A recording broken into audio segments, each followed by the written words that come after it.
자, 오늘은 지난 시간에 이어서 디모데후서 3장 16절을 더 좀 후반부를 살펴보도록 하겠습니다. 지난 시간에는 이제 모든 성경이라는 이 성경에 대해서 문자로 된 성경하고 그 다음에 성경이 이제 존재화되었을 때의 그 성경 의미를 좀 살펴봤고요. 오늘은 그러한 성경이 어떤 가치가 있는지를 디모데후서 3장 16절을 통해서 이제 살펴보는데 오늘의 초점은 이제 교훈이 될 것 같습니다. 교훈. 유익한 게 네 가지가 있는데 그런 성경이 우리에게 주는 유익이 네 가지가 있는데 첫 번째가 이제 교훈이고요. 그 다음이 책망, 그 다음에 바르게 함, 그 다음에 의 안에서 교육함, 의로 교육함. 요 네 가지인데 그 중에서 오늘은 이제 교훈에 대해서 좀 정리를 해보도록 하겠습니다.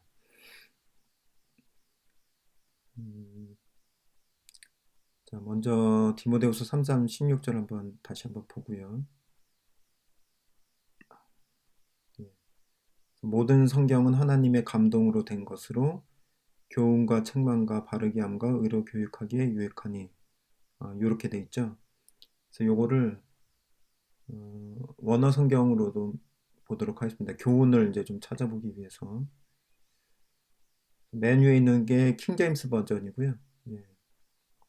킹제임스 버전에서는 교훈이 덕트린으로 돼 있네요. 덕트린. 그리고 헬라어로는 디다스칼리안 이렇게 돼 있는데 원형은 1319번에서 디다스칼리아가 원형이에요. 그래서 어떤 의미를 갖냐면 디다스칼리아 이렇게 써 있죠. 디다스칼리아. doctrine, learning, teaching 두 가지 의미를 가지고 있습니다. learning하고 teaching.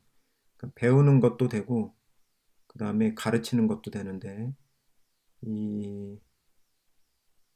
여기 이제 1320번으로부터 나왔다고 그랬잖아요. 그죠? from 1320번 한번 보면 디다스칼로스에서 요거는 교사입니다. 교사.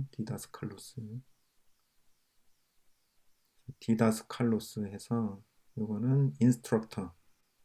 닥터라는 의미가 있어요. 왜 닥터인지는 이따가 나올 겁니다. 왜 닥터라는 이야기가 나오는지.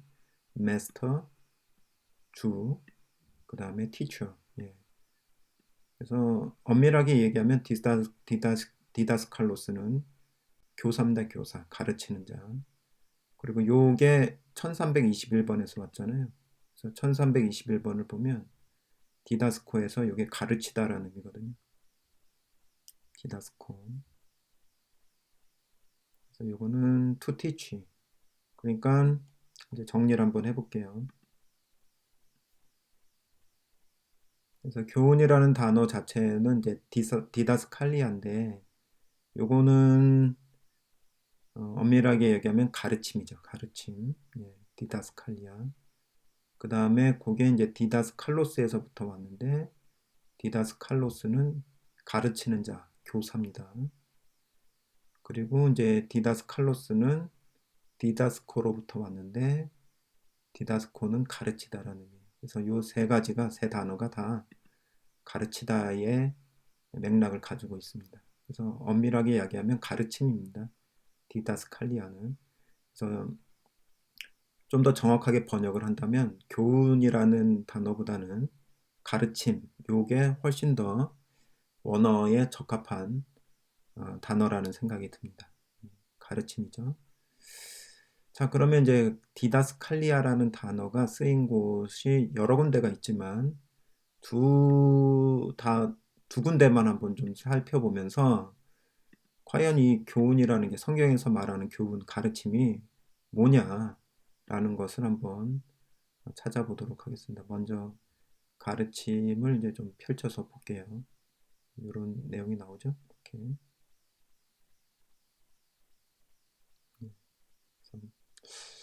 마태복음 15장 9절서부터 한번 보겠습니다. 마태복음 바이블로 바꿔서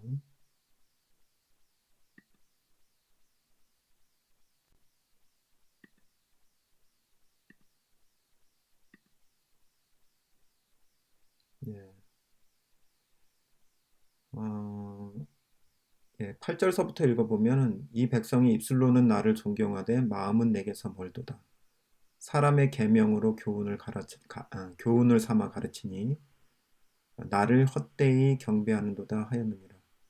그래서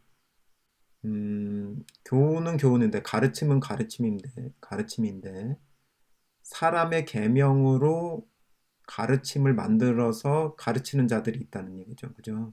이게 이제 그 당시에 바리새인이나 서기관, 율법사들이 이런 식으로 가르친다는 얘기예요. 그럼 이제 사람의 계명으로 교훈을 삼아서 가르친다. 그죠? 그러한 가르침은 어떤 결과를 가져오는지를 보면 15장 11절에서부터 한번 읽어보겠습니다.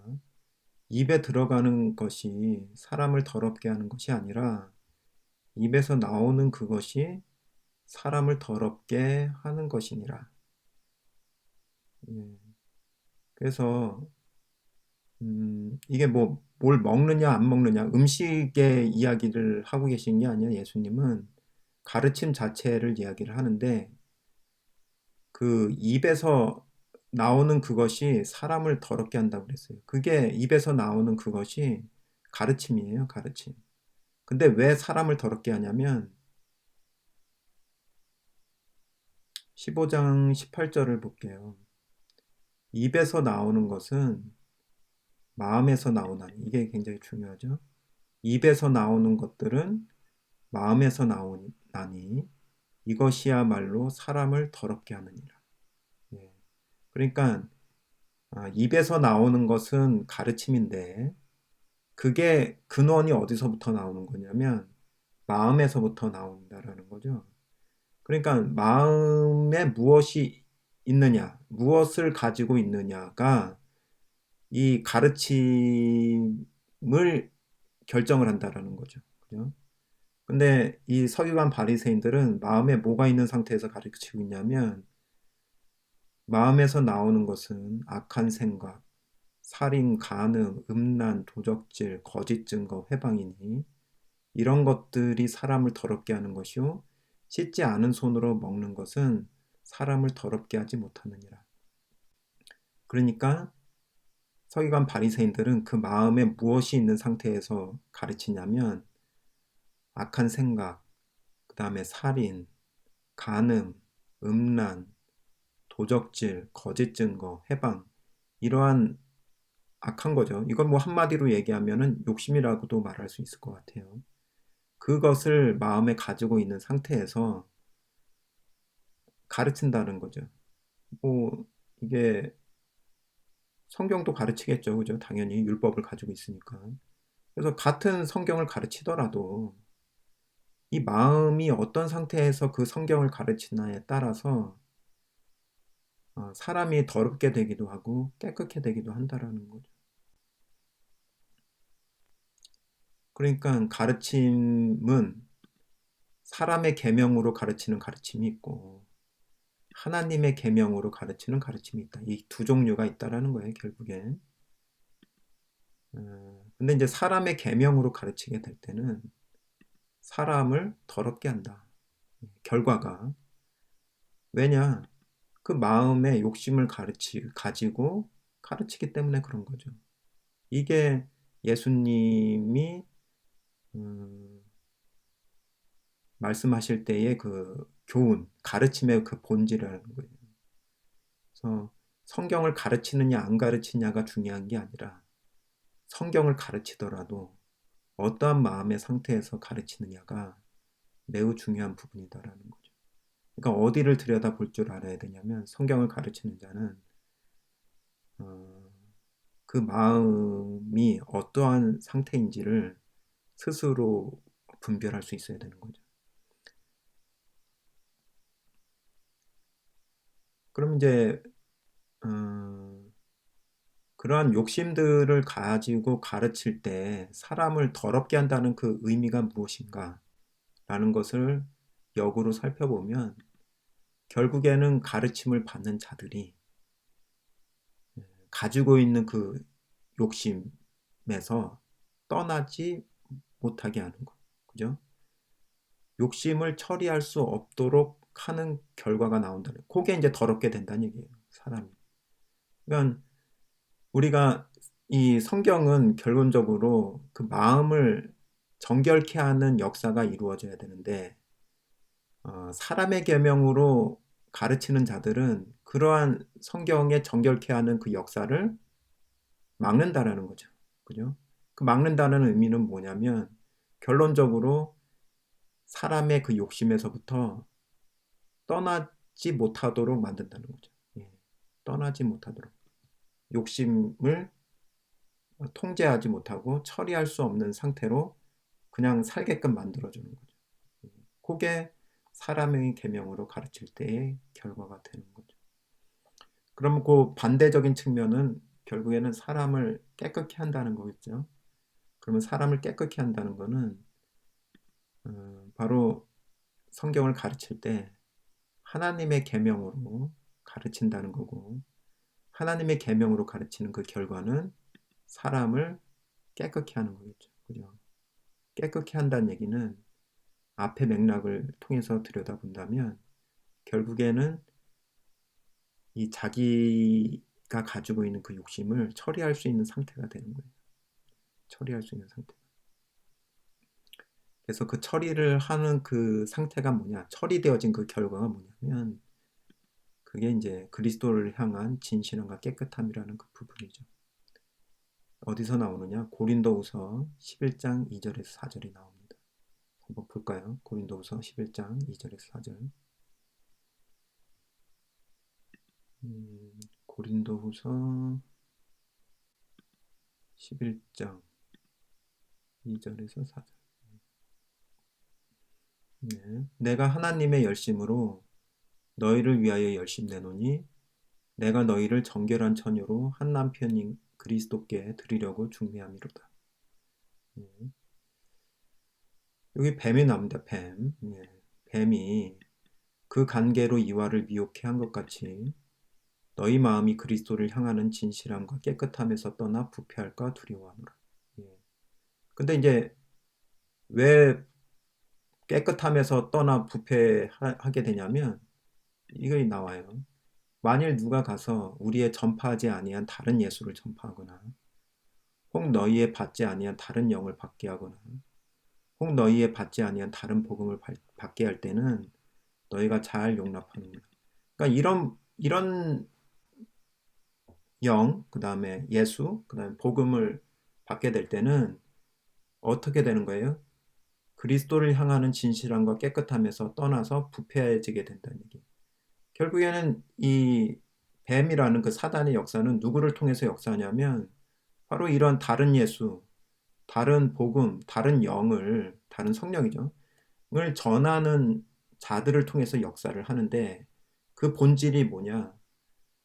어, 예수 그리스도를 향하는 진실함과 깨끗함에서 떠나서 욕심으로 부패케 하는 그 역사를 만든다라는 거죠. 결국에는 2000년 전에 바리새인 서기관들이 했던 일을 이 바울이 복음을 전할 때도 있었고 그 뱀과 같은 존재들이 지금도 있을까요? 예, 지금도 있죠. 예, 지금도 있죠. 그러니까 예수를 말한다고 해서 또 성령을 말한다고 해서 또 복음에 대해서 얘기한다고 해서 그게 진짜 성경에서 말하는 가르침이냐? 그것은 그 내용이 결국에는 나로 하여금 욕심에서 떠나서 그리스도를 향하는 진실함과 깨끗함으로 인도해 나가는 그런 가르침이냐.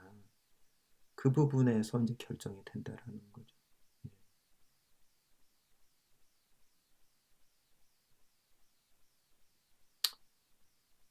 그래서 이제 저희가 배우는 입장이라면 우리는 그 가르침이 나를 향하는 그 성경의 가르침이 진정 나로 하여금 어, 깨끗해 하고 그리스도를 향한 진실함과 깨끗함으로 점점 인도에 가고 있는지를 분별할 필요가 있고요. 그 다음에 내가 가르치는 입장이라고 한다면 어, 마음을 들여다봐야죠. 그죠? 가르치는 내 상태, 마음의 상태가 지금 두 마음을 품고 있는지 아니면 그리스도를 향하는 진실된 마음을 가지고선 가르치고 있는지 그것을 분별할 수 있는 부분이 되게 중요한 거죠. 그죠? 아무리 성경을 가지고 천하 없는 성경을 가르친다고 하더라도 마음이 부패된 상태에서 그것을 가르친다면 결론은 더럽게 하는 일밖에 안 나오는 거죠. 그죠? 자, 그다음에 이제 이거 하나 이제 마태복음 15장 9절 한번 좀 들여다봤고요. 그다음에 디모데후서 4장 3절을 보면 여기서는 이제 그 바른 교훈이라는 맥락이 나와요. 바른 교훈. 그래서 전 궁금했어요. 이게 바른 뭐가 바른 것일까? 예. 그래서 그것도 한번 찾아봤는데 같이 보겠습니다. 디모데후서 4장 3절을 먼저 보고요. 디모데후서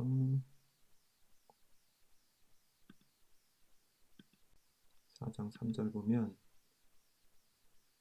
때가 이르리니 사람이 바른 교훈을 받지 아니하며 귀가 가려워서 자기의 사욕을 좇을 스승을 많이 두고 예, 바른 교훈을 받지 아니한다. 그래서 이것도 한번 볼게요. 바른 교훈. 여기 덕트린인데 사운드죠. 영어 의미로 보면은 사운드니까 건전한, 그죠? 건전한. 요게 건강함이란 의미도 있죠, 그죠? 예. 근데 실제로 여기서 보면 휘기아이누세스 예, 이렇게 돼 있는데 원형은 G5198이죠. 휘기아이노입니다. 휘기아이노 해서 요거는 어떤 의미냐면 have sound health 예, 그러니까 건강함을 가지고 있는 상태죠. 건강함을 가지고 있는 상태 예, 건강하다 이런 의미를 가지고 있습니다. 자, 그러면 이제 요 단어가 건강하다라는 의미가 어디로부터 나왔냐면 5199에서 왔어요. 5199 볼게요. 휘기S입니다. 휘기S. 요거는 건강한이라는 휘기S. healthy 건강한. 그죠? 뭐 보면은 그러면 바른 교훈이라는 건 뭐냐면 교훈은 이제 가르침이고 바른 교훈은 결국에는 건강한 가르침이 되는 거죠. 건강한 가르침. 그러면 이제 하나 더 나가서 건강하다는 게 뭐냐? 건강하다는 게. 그래서 837을 한번 보겠습니다. 837. 그러면 아우크사노, 그죠? 아우크사노. 아우크사노를 보면 요거는 그로우입니다. 그로우. 예, 성장하다. 성장하다. 저는 이건 내용을 보면서 이게 굉장히 좀 본질인 것 같아요. 이 건강하냐 건강하지 않느냐는 성장하느냐 성장하지 않느냐로 이제 볼 수 있다는 거죠. 만약 이제 나무 같은 거를 생각을 해보더라도 나무가 건강하지 않으면 어때요? 성장도 못하고 특히 이제 열매를 못 맺잖아요. 그죠? 그러다가 나중에는 말라서 죽고. 그러니까 이게 복음서에도 보면 많은 그 병자들이 등장을 하죠. 예수님 앞으로 많은 병자들이 등장을 하는데 건강하지 않은 상태죠. 근데 그 건강하지 않은 상태를 다시 한번 요런 맥락 속에서 생각을 해보면 성장하지 못하고 있는 상태. 성장하지 못하고 있는 상태. 물론 하나님을 아예 모르는 사람도 있었겠지만 하나님을 알고 신앙생활을 하고 있는 사람들도 분명히 있었잖아요. 병자들 중에서는. 근데 그 사람들이 이제 병자로 왔다는 얘기는 뭐냐면 건강하지 못한 상태로 이제 어느 정도까지는 이제 성장을 했는데 성장이 이제 멈춰 있는 상태도 건강하지 못한 상태로 얘기할 수 있다는 거죠. 그러면 예수님이 그러한 자를 이제 고쳐줬다는 건 뭐냐면 그 성장하지 못하게 만들었던 그 요소가 제거가 되면서 지속적으로 성장하게끔 되는 그러한 과정이 펼쳐진다라는 거죠. 예. 그러니까 저도 제 삶을 돌이켜 보면 제가 건강할 때와 영적으로 신앙적으로 건강할 때와 건강하지 않을 때를 보면 어, 뭔가 성장이 멈춰져 있고 뭔가 문제가 계속 해결되지 않고 그냥 쳇바퀴 도는 그런 신앙생활을 하고 있는 제 자신을 볼 때는 아, 이게 뭔가 병이 들어있구나. 뭔가 문제가 있구나라는 것을 제 스스로도 느끼게 돼요. 예. 근데 이렇게 성경에서 그런 어떤 원어 성경들을 보게 되니까 아, 이게 그런 맥락, 그 단어적인 맥락 속에서도 그러한 내용들을 이제 표현을 해주고 있구나라는 것을 좀 엿볼 수 있는 것 같습니다. 음, 그래서 요 건강하다하고 관련해서 한 구절만 좀 보도록 할게요. 누가복음 5장 31절 한번 보겠습니다. 누가복음 5장 31절이요. 네. 누가복음 5장 31절. 네. 예수께서 대답하여 가라사대 건강한 자에게는 의원이 쓸데없고 병든 자에게라야 쓸데있나니. 예. 그러니까 예수님이 의원으로 온 거죠. 그래서 아까 이제 단어 찾을 때 뭐였냐면은 교사, 그죠? 디아스칼로스, 디다스칼로스, 그죠? 디다스칼로스라는 그 교사를 이제 살펴볼 때 거기에 교사라는 인스트럭터, 티처도 있지만 닥터가 있었잖아요, 그죠? 그게 바로 어, 뭐예요? 그 예수님이 의사다라는 거는 결국에는 교사, 그죠? 교사라는 의미도 가지고 있고 그 의사라는 의미도 가질 수밖에 없는 이유는 바로 어, 가르침을 통해서 건강하게 만드는 일을 또 하시는 분이기 때문에 예수님이 교사로도 나오고 의사로도 나오는 겁니다. 그러니까 치료를 뭘로 해요? 바른 가르침으로, 예, 건강한 가르침으로 치료를 하는 거죠. 그냥 그런 맥락들이 좀 연결이 돼서 보이는 것 같습니다. 치료는 예, 또 말씀으로 어디에서부터 나오는 말씀일까요? 깨끗한 마음, 그죠? 예수님은 그 마음의 상태가 깨끗한 상태잖아요, 그죠? 깨끗한 속에서 말씀을 가르치니까 그 결과로 듣는 자가 깨끗해지는 일이 이루어지는 거죠.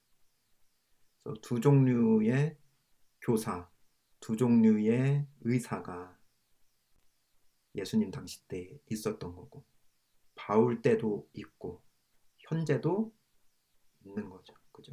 네, 현재도 있는 거예요. 그래서 나는 현재 어, 다른 사람을 깨끗게 하는 교사 가르치는 자인가? 의사인가? 아니면 더럽게 만드는 의사인가? 또 생각해 볼 필요가 있는 것 같습니다. 그래서 결국엔 보면은 바른 교훈이라는 것은 건강한 가르침이라고 말할 수가 있고 어, 그것은 성장하게 한다. 예, 성장하게 한다. 그러면 그 성장한다라는 그 의미도 한번 보면 좋겠는데 어, 이 성장이라는 것은 물론 성경적인 어떤 지식 면에서도 성장해야 되겠죠. 그렇지만 누가복음 2장 52절을 보면 그 균형이 있는 것을 알려줘요. 누가복음 2장 52절 한번 볼게요.